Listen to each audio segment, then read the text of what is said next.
Opening with the king's pawn controls the center and opens up the light-squared bishop and queen, often leading to sharp games. e5 is a common response that establishes a presence in the center, controls d4, and opens up the queen and dark-squared bishop. F3 develops the knight toward the center, attacks the e5 pawn, and prepares to castle. Petrov's defense immediately attacks white's unprotected e4 pawn, while ignoring black's unprotected e5 pawn. e5 captures the undefended e5 pawn and places the knight in the center, where it controls many important squares. d6 attacks the knight on e5 and allows the light-squared bishop to develop. F3 returns the attacked knight back to the f3 square, where it supports the d4 square and fights for the e5 square. e4 captures the e4 pawn and places the knight in the center of the board, where it controls many important squares. d4 takes space in the center, controls the e5 and c5 squares and allows the dark-squared bishop to develop. d5 takes space in the center, defends the knight on e4 and controls the c4 square. d3 develops the bishop, attacks the knight on e4 and prepares castling. c6 develops the knight toward the center, attacks the d4 pawn and controls the e5 square. Castling gets the king to a safer square, out of the center of the board, while also developing a rook.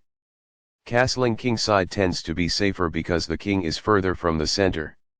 This activates a bishop by developing it off of its starting square.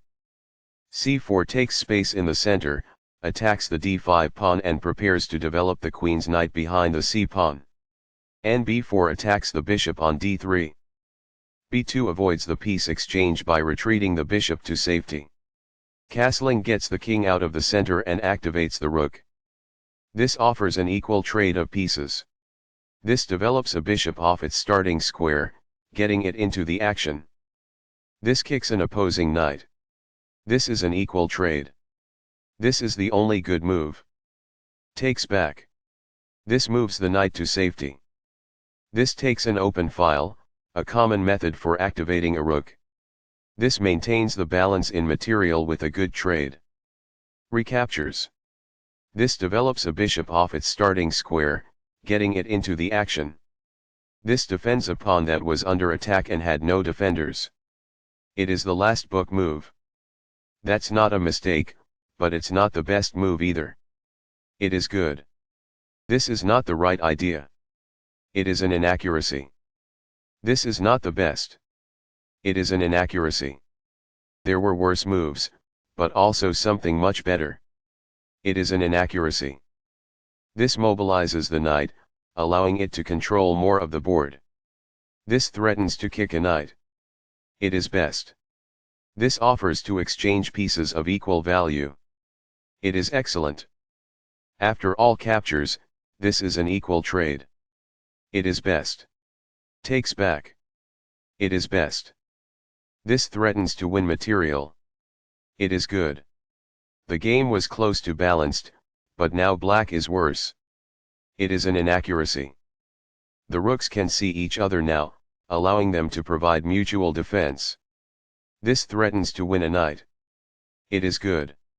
This prevents the opponent from being able to win a knight. It is best. That's fine. It is good. This stops the opponent from being able to win a pawn. It is excellent.